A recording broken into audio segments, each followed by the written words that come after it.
देते हुए, लेकिन इस आरसीएम में आने का सौभाग्य मुझे मात्र लगभग 2 वर्ष पहले हुआ। 2 वर्ष होने को जा रहे हैं।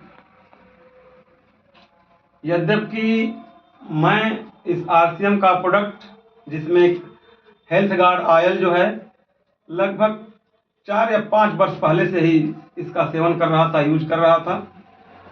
लेकिन अब मेरा दुर्भाग्य कहिए, किस्मत नहीं थी कि कोई मुझे ऐसा मिले और मुझे कहे कि आरसीएम कैसे काम करता है, क्या काम करता है, इसमें आने के बाद क्या क्या बेनिफिट्स हैं, क्या आपके जीवन में बदलाव आ जाएगा, ये कोई बताने वाला मुझे मिला नहीं। संयोग से ऐसा बैठा कि इसी आरसीएम से जुड़े आरसीएम परिवार के सदस्य जो हमारे सीनियर हैं, जिन्होंने मुझे जोड़ा, मेरे अपलाइन हैं, वो श्री दशरथ मौर्य जी, मैं उनका धन्यवाद देना चाहूँगा और उनके लिए भी आप लोगों से ताली चाहूँगा। ठेकमा बीआरसी पर हम लोगों का हर वर्ष प्रशिक्षण होता है, शिक्षकों का प्रशिक्षण होता है। साल भर में 2-3 बार प्रशिक्षण होता है। हर प्रशिक्षण चल रहा था और मैं वहाँ पे उस दिन संजोग से बाइक से नहीं गया था।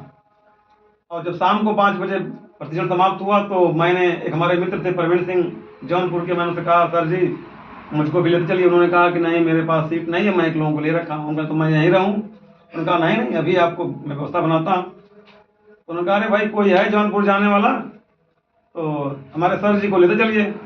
तो दशरथ जी सुने इस आवाज़ को, अपनी बाइक स्टार्ट करते कहा, मुझे तो जाना है। उन्होंने कहा, भैया तो मुझको भी लेते चलिए। मैं उनके बाइक पर पीछे बैठा और आते गए रास्ते में भाई प्रशिक्षण हुआ और कोई चर्चा मतलब नहीं हुई थी। वहाँ हमने पूछा आपका नाम क्या है, कोई परिचय उनसे नहीं था। उन्होंने कहा मेरा नाम दशरथ मौर्य है। उन्होंने मेरा नाम पूछा, मैं भी बताया। फिर परिचय का आदान प्रदान होता चला गया और बाइक भी अपनी गति से चलती गई। जब बरदा आने को हुआ तो उन्होंने कहा कि आप कहाँ रहते हैं? हमने कहा खराट मोड़ पे। कहा चलिए छोड़ देते हैं। हमने कहा भाई क्यों छोड़ेंगे खराट मोड़ पे, इतना दूर छोड़ दिए, ये बहुत धन्यवाद के पात्र है आप, आपकी मानता है। अब मैं 1 किलोमीटर पैदल चला जाऊँगा क्योंकि मैं यहीं रहता हूँ। तो उन्होंने जिद कर रहे हैं, अरे नहीं भाई मैं छोड़ दूंगा। हम बोले क्यों छोड़ देंगे? मैं थोड़ा सा तकझक हो गया, नाराजगी लेकर नहीं, ऐसे ही। उन्होंने कहा कि मुझे आरसीएम में जाना है। हम बोले आरसीएम क्या करने जाएंगे? क्योंकि आरसीएम तो मैं जानता था, यहाँ बोर्ड लगा हुआ, दुकानें थी। तो बाद मैं आरसीएम का सामान खाता यूज करता हूँ। तो उन्होंने कहा कि आप भी यूज करते हैं क्या? हम नहीं नहीं, मैं तेल को खाता हूँ और बाकी तो कुछ यूज नहीं करता हूँ। तो उनको बस इतना ही चाहिए था। तो चलिए मैं आपको छोड़ देता हूँ। लेकर आए आरसीएम रोके, कहे कि आरसीएम कैसे काम करता है, इसमें और कुछ जानते हैं? नहीं, मुझे कोई जानकारी नहीं, बस मैं तेल खाता हूँ और यूज करता हूँ, उसका तेल बढ़िया है, सुना है। तो आइए बैठिए, मैं आपको बताता हूँ कि आरसीएम में ऐसे तेल खाने और आरसीएम में आईडी नंबर इससे जुड़ करके इसका सारे प्रोडक्ट का यूज करने से क्या फायदे होते हैं। उन्होंने मुझे 5 मिनट में समझाया कि इस तरह से आप, इसमें सस्ता भी मिलता है और इस तरह से आप शुद्ध सामान भी मिलता है, और जब आगे नेट बनता है तो पैसे भी आते हैं। उन्होंने एग्जाम्पल दिया था, उस समय आरसीएम पे नमक 17 रुपये का मिला करता था, आज की डेट में 20 रुपये हो गया है। तो मेरे दिमाग में सिर्फ एक ही बात आई, मैं 5 मिनट भी नहीं लिया, 2 मिनट। उन्होंने कहा कि बाजार से आप सामान जब खरीदते हैं तो आपको कुछ नहीं मिलता, और आज नहीं, सदियों से खरीदते, बाप दादाओं के जमाने से खरीदते चले आ रहे हैं और आपको कुछ नहीं मिलता। लेकिन यदि यहाँ से खरीदते हैं तो आपको कुछ मिलता है। उन्होंने कहा था कुछ मिलता है। और मैंने यही सोचा कि जब, यदि हम बाजार में सब्जी खरीदने जाते हैं और ठेले पर 2 सब्जी वाले हों अगल बगल, और कोई भी सब्जी, गोभी को ले लीजिए, वो 30 रुपया फूल बोल रहा है, और बगल में पूछते हैं, वो जो कंपटीशन में उसने 28 का दिया, तो उसके सामने ही 30 छोड़कर 28 ले लेते हैं। बिल्कुल सर। थोड़ा भी परहेज नहीं करते हैं, संकोच नहीं करते हैं कि कौन वो हमारा मित्र है। हमारा मित्र रहता तो 2 रुपया महंगा क्यों देता? कहते भैया तुम 25 दो तो हम तुमसे ले लें, नहीं तो नहीं दोगे तो हम यही लेंगे, और 2 रुपये बचा लेते हैं। 2 रुपये बचाने के लिए सामने ही हम हट जाते हैं, चेला बदल देते हैं। तो बस एक ही बात दिमाग में आई कि यदि यहाँ जुड़ने से, यहाँ जुड़कर खरीदने से कुछ बचता है, मैं ज्यादा की नहीं सोचा, कुछ बचता है तो बचता है जी, जा नहीं रहा है। बस यही सोचकर तुरंत ही मैं पैसा निकाला, तुरंत ज्वाइनिंग लिया, अगले दिन भी डेट नहीं रखा, तुरंत ज्वाइनिंग लिया और सामान खरीद गया और 2 दिन बाद मैडम की भी आईडी लगा दिया। वाह, सब जबरदस्त। और उसी 2-4 दिन में 4,024 लगभग ऐसे था, 4,042 का तो सामान खरीदा गया, उनकी ज्वाइनिंग हो गई। मैडम भी नाराज हुई थी थोड़ी सी, कहीं कि जब मैं सारा प्लान को बताया समझाया तो कहें कि अरे कि कौन जुड़ेगा, कैसे होगा, कोई बात नहीं सुनेगा, आज के ज़माने में कौन सुनता है। तो मैंने उनसे यही कहा कि जिस तरह से मैं अपने दशरथ जी की बात मैं सुन लिया, उन्होंने मुझे बताया और मैं सुन लिया, मैं भी किसी को बताऊंगा, सुनेगा ही सुनेगा। आज जो मैडम ने बताया 80-20 का रेशियो, तो यह फैक्ट है भाई, सैद्धांतिक है। या 10 लोगों से कहेंगे तो 2 लोग सुनेंगे ही सुनेंगे। अगर जो सुनने वाले नहीं होते, अगर जो दुनिया में जो पहले की परंपराएं शुरू में चल रही थी, यदि कोई किसी की बात सुनने को तैयार नहीं होता तो नई नई परंपराएं नहीं आती, बिल्कुल, नए धर्मों का उद्भव नहीं होता, नई जातियां नहीं बनती, नए सिस्टम नहीं बनते। हमेशा ये चला आ रहा है।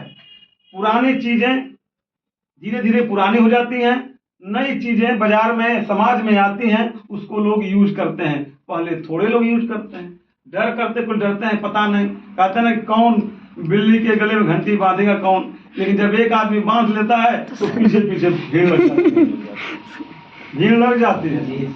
और यह कहते हुए मुझे कोई भी संकोच नहीं है कि ठीक है, चूंकि आप मैडम हैं, आप सर जी हैं, इसमें लगे हुए हैं तन मन धन से और अपना फुल टाइम देते हैं, 24 आवर्स ही समझिए, क्योंकि सोते जागते हर समय इनके दिमाग में आरसीएम ही चलता है। तो जो जितना जिस चीज के बारे में सोचेगा, भाई कुछ लोग होते हैं कि पूजा कर रहे हैं 5 मिनट, और कुछ लोग लग रहे हैं कि 24 आवर्स राम का नाम जप रहे हैं या ओम नमः शिवाय कर रहे हैं।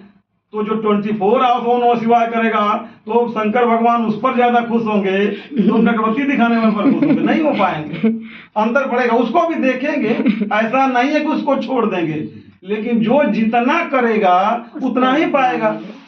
ये कई एग्जाम्पल मैं दे रहा हूँ समझाने के लिए। उसी तरह से क्लास में जैसे बच्चे जो जितना पढ़ते हैं, 50 बच्चों की क्लास होती है, उसमें से एक ही टॉप होता है, कुछ सेकंड, कुछ थर्ड, कुछ मध्यम पास, किसी तरह से पास, कुछ फेल भी हो जाते हैं। तो जो जितना दिया, जितनी मेहनत किया उस क्लास में, उस रैंक को हासिल किया, उस स्थान को हम जो अग्राह्य किया, उसने पद प्राप्त किया। तो ले दे के सारी बात कहने का मतलब ये है कि दुनिया में कोई भी काम असंभव नहीं है, एवरीथिंग इज पॉसिबल, सब कुछ संभव है। बस हमारा विल पावर होना चाहिए, इच्छा शक्ति होना चाहिए कि हमें करना है।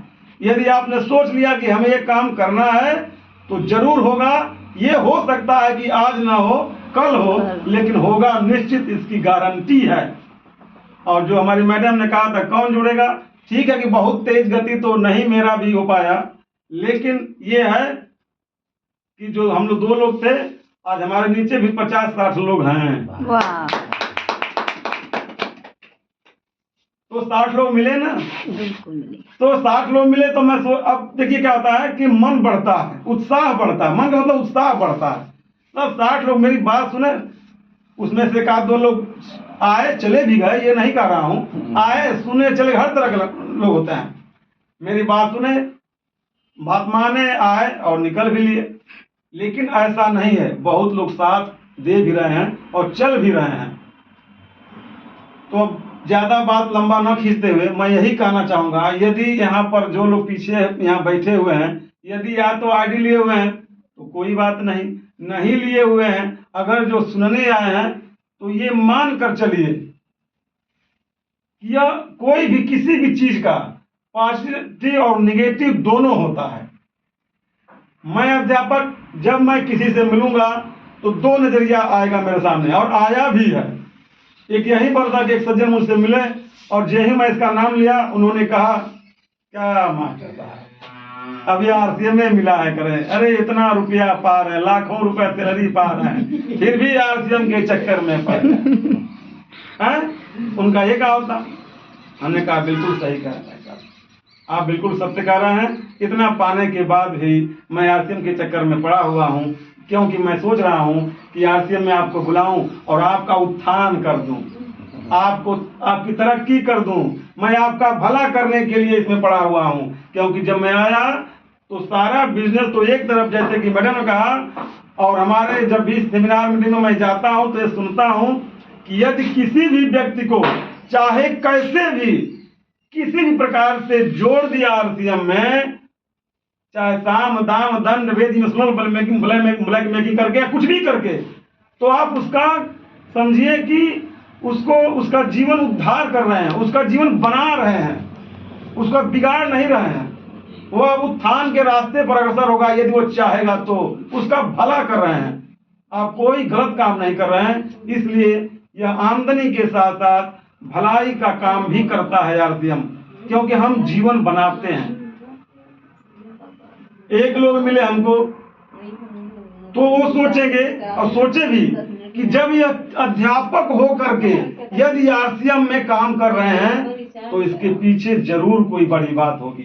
आरसीएम में कुछ न कुछ ऐसा होगा जिसको समझ करके मास्टर साहब जैसे अध्यापन कार्य करने वाले व्यक्ति भी इस काम में लगे हुए हैं। यानी कि यह काम छोटा नहीं, बहुत बड़ा है। यह काम बहुत बड़ा है और निश्चित रूप से यह काम बहुत बड़ा है। सिंपल सी बात है, जो जितना ही, जैसे सर जी ने कहा था, सागर है, जो जितना ही तैरेगा उतना ही आगे जाएगा, जो नहीं तैर पाएगा वो किनारे ही रह जाएगा। तैरना तो आपको पड़ेगा। कोई भी व्यक्ति, आपके माँ बाप भी जब बच्चा चलने लायक होता है पहले उंगली पकड़ा करके चलाता है, यही पता चला कि जब ये चल लेता है तो उंगली खींच के छुड़ा लेता है, अब चलो अपने से, और वह गिरता है, उठता है, गिरता है, उठता है, और एक दिन ऐसा आता है वो दौड़ने लगता है। इसी तरह से इसमें भी आपको आना है, मन से आइए, तन मन धन तीनों लगाइए, और ये निश्चित है कि यदि आप पूरे मनोयोग से लगे रहेंगे तो सफलता आपका कदम चूमेगी और आपके जीवन में ऐसा परिवर्तन होगा जो आप सोच नहीं सकते हैं। यानी अभी ऐसा भी हो सकता है, लेकिन उसके लिए आपको मेहनत करना ही पड़ेगा, और कर तभी सकते हैं। किसी भी काम को करने के लिए हमें उसके बारे में जानकारी भी होना चाहिए। अभी इतने वर्षों में मैं भी बहुत कुछ सीखना मुझे बाकी है। समयाभाव में मैं चाहता हूँ बैठूं ऐसे, जब सर जी आते हैं मैं अक्सर बैठता हूँ, मैडम भी आती मैं अक्सर बैठता हूँ, बातों को सुनता हूँ, और रियली जब बातों को आदमी सुनता है ना, तो मैं बातों को सुनता हूँ, जो मेरे काम लायक होता है मैं रख लेता हूँ, अपने पास रख लेता हूँ, और उसका यूज मैं जब जाता हूँ किसी को समझाने तो करता हूँ, और मैंने पाया है कि उसका असर पड़ता है। तो जब भी आप किसी भी मीटिंग में जाएं तो कोई भी व्यक्ति क्या बात कर रहा है, अब इसमें से मैं कुछ ऐसी बातें लिया हूं जो मैं यहाँ कहूंगा नहीं। मैडम की बात सुना है, सर जी की बात सुना है, तो ये तो है कि भाई जितने लोग हैं सबकी सोच अलग है, दिमाग बुद्धि विवेक अलग है, सबको गाइड करने समझाने का तरीका अलग है। टीचर सब होते हैं, लेकिन एक ही विषय को दे दिया जाए तो जितने टीचर होंगे उतने तरह से पढ़ाएंगे, किसका कितना क्षमता है। तो आप भी ऐसे मीटिंग में ऐसे अपने सीनियर लोगों के साथ निश्चित रूप से बैठना चाहिए। पहले भी गांव में कहावत है कि भाई यदि आपको ज्ञान सीखना है, जीवन के गूढ़ रहस्य सीखने हैं, तो अपने बुजुर्गों के पास बैठा जाए। कहा जाता है ना, बड़ों के पास बैठिए, बुजुर्गों के पास बैठिए, क्योंकि बुजुर्गों के पास जीवन भर का अनुभव है, तो आपको अनुभव मिलेगा, आप गलतियों से बचेंगे। और अनुभव क्या होता है, मनुष्य अपने गलतियों को ही अनुभव का नाम देता है। वह जीवन भर इतनी गलतियां किया करता है, और गलती का जब परिणाम उसे मिला रहता है वो इसी को समझाता है कि ये काम मत करना, ये काम मत करना, ये काम मत करना, वो समझाता है। तो उसका एक लंबा आयु जी लिया होता है, उस लंबे जीवन में जितनी गलतियां किया रहता है उसका वह बताता है आपको कि आप ऐसी गलती ना करें, और उस आप जो है निश्चित रूप से सुनते हैं, समझते हैं और उस पर चलते हैं तो लाभान्वित होते हैं।